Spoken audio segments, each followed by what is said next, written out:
नमस्कार विद्यार्थी मित्रांनो, मी प्राध्यापक सोपान दौलत वाटपाडे.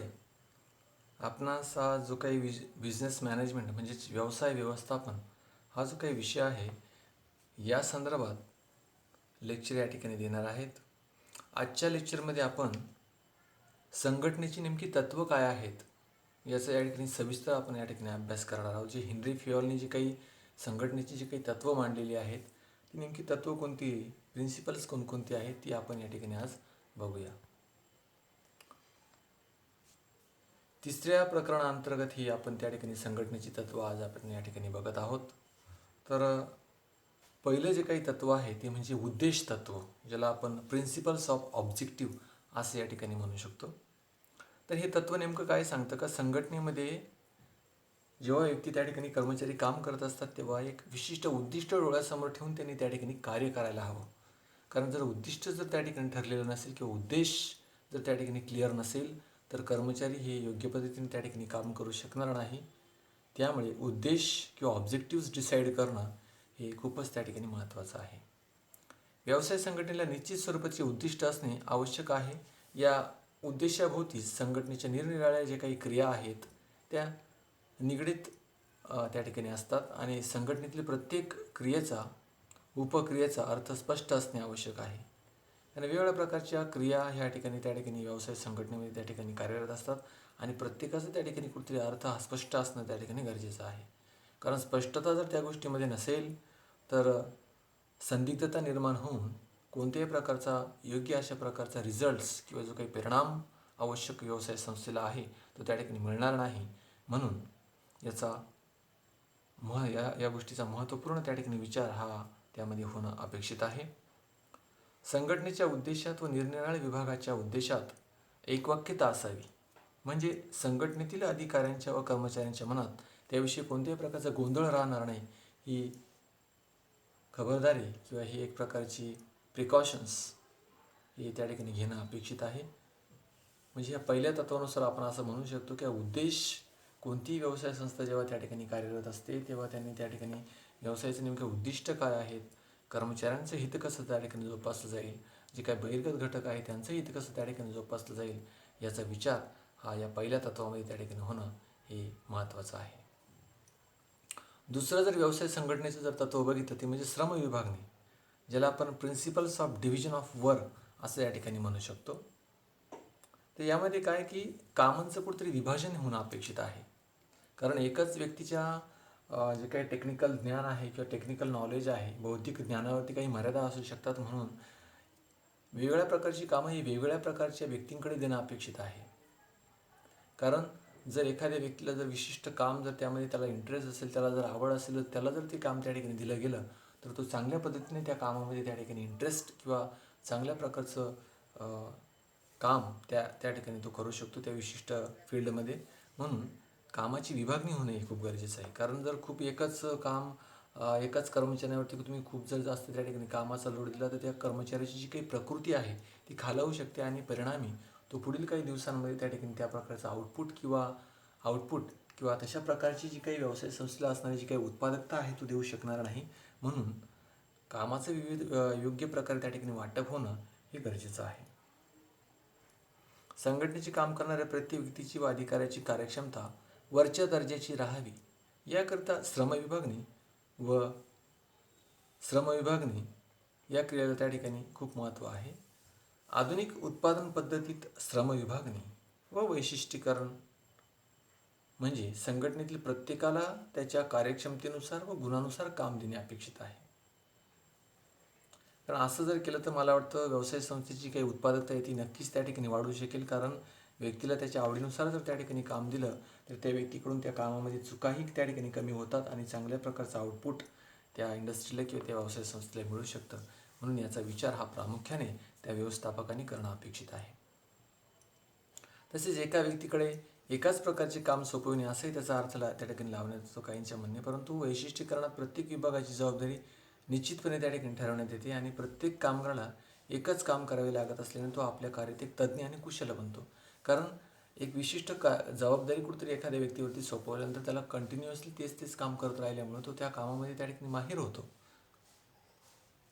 त्याला त्या ठिकाणी त्या कार्यासंबंधित सर्व त्या ठिकाणी कौशल्य त्याला त्या ठिकाणी आत्मसात होतात. म्हणून काय की श्रमविभागणीमुळे कुठेतरी कर्मचाऱ्यावरती जबाबदाऱ्यांचं त्या ठिकाणी ओझं त्या ठिकाणी होत नाही, कारण जबाबदारीनुसार तो व्यक्ती त्या ठिकाणी अधिकारांचा वापर त्या ठिकाणी करतो आणि त्यानुसार त्या प्रकारचे एफर्ट्स जे काही प्रयत्न आहे ती संस्थेला त्या ठिकाणी देऊ करतो.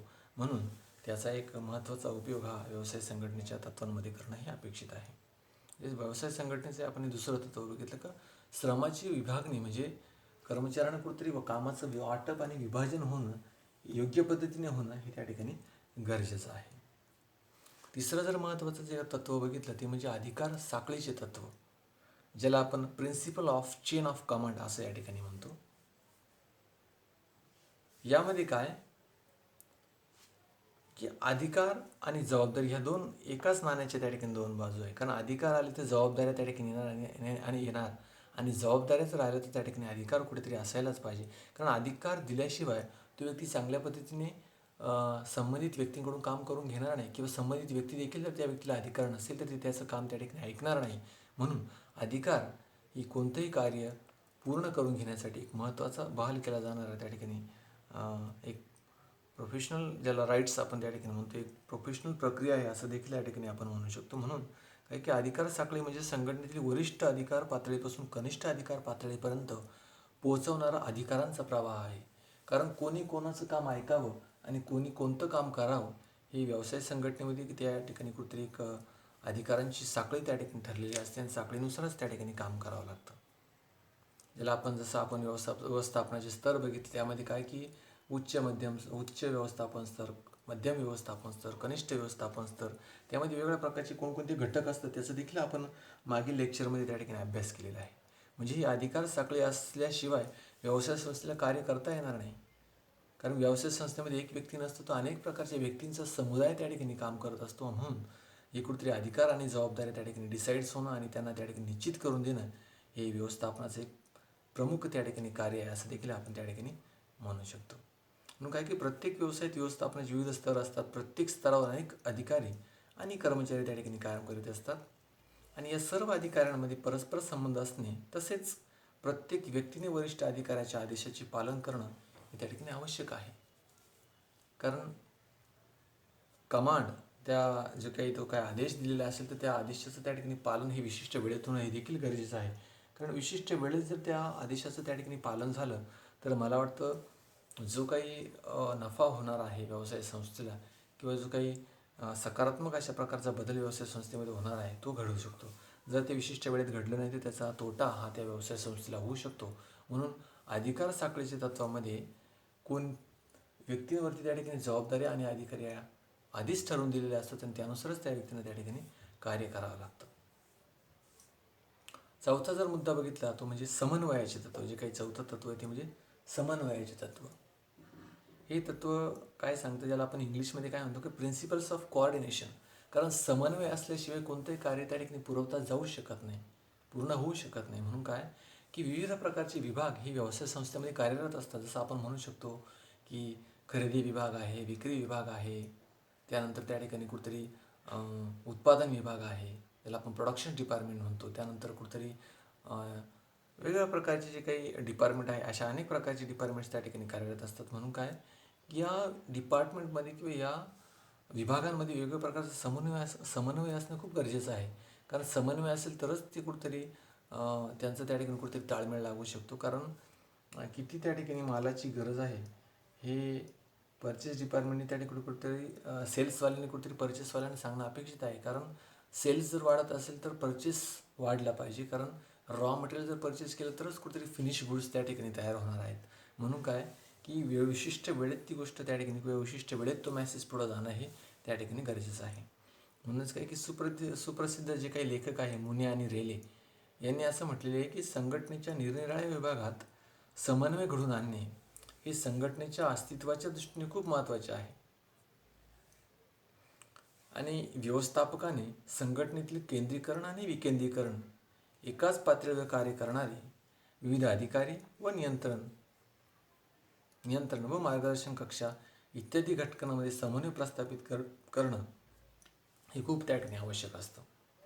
कारण एक व्यवस्थापकाला वेगवेगळ्या प्रकारचे जे काही मानवी घटक व्यवसाय संस्थेमध्ये जे काही कार्यरत असतं त्यांच्यामध्ये समन्वय साधणं हे खूपच तसं गुंतागुंतीचं कार्य असतं आणि ते त्याला करावं लागतं. कारण व्यक्ती तितक्या प्रकृती आपण व्यक्ती तितक्या प्रकृती असं आपण त्या ठिकाणी म्हणतो. म्हणजेच काय का प्रत्येक व्यक्तीचा स्वभाव हा वेगवेगळा असतो, प्रत्येक व्यक्तीच्या आवडीनिवडी ह्या वेगवेगळ्या असतात. म्हणून या लोकांना कुठेतरी एका छताखाली त्या ठिकाणी ठेवणं आणि त्यांच्याकडून ते काम करून घेणं हे तसं बघायला गेलं तर खूपच त्या ठिकाणी आव्हानात्मक अशा स्वरूपाचं काम असतं. परंतु एक योग्य व्यवस्थापक या सर्व गोष्टींचा एक योग्य पद्धतीने त्या ठिकाणी अभ्यास करून आणि त्या त्या त्या सर्व घटकांमध्ये योग्य तो त्या ठिकाणी कुठेतरी समन्वय त्या ठिकाणी घडवून आणतो. हे महत्त्वाचं आपण त्या ठिकाणी हे तत्त्व बघितलं का विशेष समन्वय असल्याशिवाय त्या ठिकाणी व्यवसाय संस्थेला प्रगती करता येणार नाही. म्हणून काय का समन्वय किंवा एक प्रकारचं कॉर्डिनेशन प्रत्येक डिपार्टमेंटमध्ये आणि कर्मचाऱ्यांमध्ये असणं त्या ठिकाणी गरजेचं आहे. पुढचं जर महत्त्वाचं जे काही तत्त्व बघितलं ते म्हणजे अधिकाराचे तत्त्व 5 नंबरचं, ज्याला आपण इंग्लिशमध्ये प्रिन्सिपल्स ऑफ ऑथॉरिटी असं त्या ठिकाणी म्हणतो. हे तत्त्व असं सांगतं की अधिकार तत्त्व हे वरिष्ठ अधिकाऱ्यापासून ते समूहातील प्रत्येक कर्मचाऱ्यापर्यंत अधिकाराची साखळी निर्माण व्हावी असे सुचविते. कारण विशिष्ट साखळी जर निर्माण झाली नाही तर जो काही बॉटम लेवलचा जो काही कर्मचारी आहे तो डिरेक्टली टॉप लेवलच्या अधिकाऱ्याकडे नाही येऊ शकणार. कारण तो मिडलला आला पाहिजे अगोदर. मिडल जो काही मध्यम स्तरावरती जे काही कर्मचारी काम करतात त्यांच्याकडे त्याने त्याचे प्रश्न किंवा अडचणी मांडल्या पाहिजे, मगच तो त्या ठिकाणी वरिष्ठांकडे आला पाहिजे. म्हणजे एक सिस्टमॅटिक प्लॅनने त्या ठिकाणी कुठेतरी तो त्या अडचणीचा त्या ठिकाणी मेसेज हा पुढे वरती त्या ठिकाणी गेला पाहिजे. म्हणून काय प्रत्येक कर्मचाऱ्यापर्यंत अधिकाराची साखळी निर्माण व्हावी असे त्या ठिकाणी सुचवते. प्रत्येक कर्मचाऱ्यांना वेगवेगळी त्या ठिकाणी कामे सोपवलेली असतात आणि कार्यानुरूप त्यांना वेगवेगळे त्या ठिकाणी अधिकार देणे हे त्या ठिकाणी आवश्यक असतं. कारण कामाशी रिलेटेड त्यांना अधिकार दिले तरच ते चांगल्या पद्धतीने काम करू शकतात. जर अशा प्रकारे जर त्यांना अधिकार प्रोव्हाइड केले नाही तर कर्मचारी हे अंडर प्रेशर राहू शकतात किंवा त्यांच्यावरती एक दबाव असू शकतो. आणि जर त्यांच्यावरती दबाव असला तर ते फ्रीली काम करू शकणार नाही किंवा त्यांच्याकडून ते काम वेळेत पूर्ण होणार नाही किंवा त्या कामामध्ये अनेक प्रकारच्या चुका होऊ शकतात. म्हणून काय की कामाशी संदर्भात त्यांना विशिष्ट अधिकार देणं अपेक्षित आहे. कारण अधिकार दिले तर ते मला वाटतं चांगल्या पद्धतीने कार्य व्यवसाय संस्थेमध्ये त्या ठिकाणी करू शकते. म्हणून काय विशेषतः निर्णय घेणे, सूचना देणे, कर्मचाऱ्यांची नियुक्ती व कामावर नियंत्रण इत्यादींसाठी संघटनेला अधिकार तत्त्वाचा उपयोग त्या ठिकाणी करावा लागतो. म्हणून काय की अधिकार असल्याशिवाय कर्मचाऱ्यांना किंवा जो काही अधिकारी असेल त्या ठिकाणी त्याला काम करता येत नाही. म्हणून काय का अधिकार त्या व्यवसाय संस्थेमध्ये विशिष्ट स्वरूपाचं असणं हे त्या ठिकाणी खूपच गरजेचं आहे. 6 नंबरचं जे काही तत्त्व आहे ते म्हणजे जबाबदारीचे तत्त्व, ज्याला आपण इंग्लिशमध्ये प्रिन्सिपल्स ऑफ रिस्पॉन्सिबिलिटी असं या ठिकाणी म्हणतो. हे तत्त्व काय सांगतं की संघटनेतील कर्मचाऱ्यांत मिळणारे अधिकार त्यांच्या जबाबदारीशी मिळतीजुळती असावे लागतात. म्हणजे अधिकार जितकं दिलं त्याची जबाबदारी आणि अधिकार याच्यामध्ये कुठेतरी समन्वय असला पाहिजे. नाही तर अधिकार वेगळा दिलेला आहे आणि जबाबदारी तो वेगळीच पार पाडतोय असे त्या ठिकाणी चालणार नाही. कारण त्याच्यामध्ये विसंगती असायला नको. कारण विसंगती असेल तर ते योग्य पद्धतीने कार्य होणार नाही. म्हणून विसंगती नसायला पाहिजे. वास्तविक अधिकार व जबाबदारी ही एकाच नाण्याच्या 2 बाजू आहे असं आपण मागे पण त्या ठिकाणी म्हटलो. आणि कर्मचाऱ्याला सोपविल्या गेलेल्या जबाबदारीस उपयुक्त ठरतील असेच अधिकार त्यांना दिले जावेत. कारण कामापेक्षा जर जास्त त्यांना अधिकार दिले तरी देखील त्याचा दुरुपयोग त्या ठिकाणी होऊ शकतो. म्हणून काय की ती विशिष्ट स्वरूपाचे त्यांना अधिकार दिले गेले पाहिजे. कारण त्याचा तोटा देखील होऊ शकतो किंवा त्याचा अंडू ॲडव्हान्टेजेस कर्मचारी तो अधिकारी काही घेऊ शकेल का कर्मचाऱ्यांना अंडर प्रेशर करू शकेल किंवा त्यांना त्या ठिकाणी योग्य पद्धतीने त्या ठिकाणी खूपच जास्त जर त्याने त्या ठिकाणी कुठेतरी आदेश दिले तर ते कर्मचारी योग्य पद्धतीने काम करू शकणार नाही. म्हणून काय का विशिष्ट स्वरूपाचे त्या ठिकाणी कुठेतरी अधिकार आणि जबाबदारी यांच्यामध्ये कुठेतरी ताळमेळ असणं त्या ठिकाणी गरजेचं आहे. व्यवसाय संघटनेमध्ये अधिकाऱ्याला त्याच्या कनिष्ठांनी केलेल्या कामाबद्दल जबाबदार धरले जाते. कारण अशा वेळेस जर एखाद्या कनिष्ठाकडून जर काही चूक घडली तर त्या ठिकाणी तो कनिष्ठ तर असतो जबाबदार, परंतु त्याच्यावरती जो काही वरिष्ठ आहे त्याला देखील त्या ठिकाणी जबाबदार धरलं जातं. कारण तो व्यक्ती त्या व्यक्तीच्या अंडर त्या ठिकाणी कार्य करत असतो आणि ते वरिष्ठाचं कर्तव्य आहे की त्याला काय चूक होत आहे ते सांगणं हे त्याचं कर्तव्य आहे. म्हणून काय की त्याला त्या ठिकाणी कुठेतरी जबाबदार धरलं जातं. म्हणून काय की जबाबदारीचे तत्त्व हे महत्त्वाचे मानले गेले आहे. प्रत्येक व्यक्तीला ती कशासाठी जबाबदार धरली जाणार आहे याचे स्पष्ट ज्ञान असले पाहिजे. तसेच गरज पडल्यास कोणाचे मार्गदर्शन व सहाय्य मिळवावे याबाबत प्रत्येक कर्मचाऱ्याला स्पष्ट कल्पना असली पाहिजे. प्रत्येक व्यक्तीला तो कोणत्या अधिकाराला जबाबदार आहे याबद्दल स्पष्ट जाणीव त्या ठिकाणी असली पाहिजे.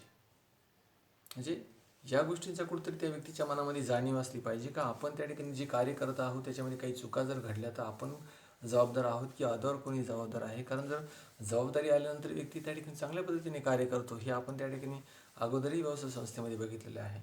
परंतु जर अधिकार कारण तर जबाबदारी जर दुसऱ्यावरती आपण झटकण्याचा जर प्रयत्न केला त्यावेळेस प्रामुख्याने चुकाही होतात आणि त्या व्यक्तीला शिकायलाही देखील काही मिळत नाही. म्हणून काय का विशिष्ट प्रकारची जबाबदारी ही त्या कर्मचाऱ्यांवरती असणं हे गरजेचं आहे.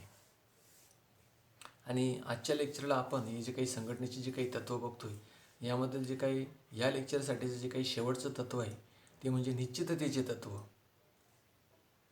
हे तत्त्व काय सांगते ह्याला इंग्लिशमध्ये आपण काय म्हणतो की प्रिन्सिपल्स ऑफ डेफिनिशन म्हणजेच काय की निश्चिततेचे तत्त्व. या तत्त्वानुसार असं म्हणू शकतो आपण की संघटनेचा घटक असलेल्या प्रत्येक व्यक्तीच्या कार्याची जबाबदारीची आणि अधिकारांची स्पष्ट व्याख्या करणे आवश्यक असतं.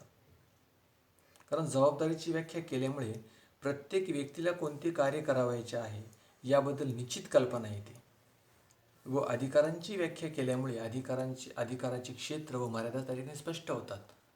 कारण अधिकार कोणते आहे आणि जबाबदाऱ्या कोणत्या हे जेव्हा डिसाईड केलं जातं तेव्हा त्या व्यक्तीला तो त्याच पद्धतीने त्या ठिकाणी कार्य करतो. कारण त्याला जर स्पष्ट अशा प्रकारचे निर्देश जर नसेल तर तो चांगल्या पद्धतीने काम करू शकणार नाही किंवा जरी केलं असेल तरी त्याचं त्या कामाची कुठेतरी दखल घेतली जाणार नाही. म्हणून स्पष्टता त्यामध्ये असणं त्या ठिकाणी गरजेचं आहे. त्याचप्रमाणे दोन व्यक्तींमधील कामामधील संबंध सुद्धा स्पष्टपणे त्या ठिकाणी असणं गरजेचं आहे. स्वच्छ शब्दात वर्णन करायला हवेत कारण कर्मचाऱ्यापर्यंत त्या पोहोचवल्या गेल्या पाहिजेत. जो काही आदेश किंवा जो काही जबाबदारी त्यांना दिलेली आहे ते त्यांच्यापर्यंत पोहोचवल्या गेल्या पाहिजे. त्यामुळे जास्तीत जास्त अपव्यय टाळून अधिकाधिक त्या ठिकाणी नफा मिळवण्याचे उद्दिष्ट त्या ठिकाणी कुठेतरी साध्य होऊ शकेल. म्हणूनच काय की निश्चितता कुठेतरी असणं त्या ठिकाणी गरजेचं आहे. कारण नाहीतर एकाच वेळेस जर अनेक प्रकारच्या अधिकाऱ्यांनी जर कनिष्ठांना जर आदेश जर सोडले तर ते कर्मचाऱ्यांमध्ये खूप गोंधळ त्या ठिकाणी निर्माण होऊ शकतो आणि आहे ते देखील काम त्या ठिकाणी व्यवस्थित होऊ शकणार नाही. म्हणून काय की एक कुठेतरी निश्चितता असायला पाहिजे. कोणता कर्मचारी कोणाला त्या ठिकाणी बांधील आहेत. समजा परचेस डिपार्टमेंटला जर काही विशिष्ट 4-5 लोक काम करताय तर त्या विशिष्ट लोकांना फक्त खरेदी विभागासंदर्भात त्या ठिकाणी काम दिलं गेलं पाहिजे. सेल्स डिपार्टमेंट असेल त्या ठिकाणी विक्री विभाग असेल त्या ठिकाणी विशिष्ट कर्मचारी त्यांना फक्त सेल्स रिलेटेड काम त्या ठिकाणी असायला पाहिजे. म्हणजे काय की जर कुठेतरी कामामध्ये स्पेसिफिकेशन जर त्या ठिकाणी असेल तर कामामध्ये चुका देखील होणार नाही आणि ते कर्मचारी मोटिवेटेड स्वरूपात त्या ठिकाणी काम करू शकतात. म्हणजे तेच काम जर त्यांच्याकडून त्या ठिकाणी होत गेलं विशिष्ट काळ तर त्या कामामध्ये त्या ठिकाणी माहीर होतात किंवा ते चांगल्या प्रकारचं एक कुशल अशा प्रकारचे कर्मचारी त्या क्षेत्रामध्ये त्या ठिकाणी निर्माण होऊ शकतात. अशा पद्धतीने आजच्या लेक्चरला आपण जी काही संघटनेची जी काही पहिलीच जी काही 7 तत्त्व आहे याचा आपण या ठिकाणी आज अभ्यास केला. कारण ही संघटनेची तत्त्व संघटनेला मजबूत बनवण्यासाठी खूप गरजेची आहे. कारण या तत्त्वांचं जर पालन योग्य पद्धतीने जर व्यवसाय संस्थेमध्ये त्या ठिकाणी झालं तर मला वाटतं ती विशिष्ट जी काही व्यवसाय संस्था आहे ती खूपच त्या ठिकाणी प्रोग्रेस किंवा खूप त्या ठिकाणी मोठ्या प्रमाणावर त्या ठिकाणी प्रगती करू शकते. म्हणून अशा पद्धतीने आपण ही जी काही 7 तत्त्व बघितली ही खूपच महत्त्वाची तत्त्व ही या ठिकाणी आहेत.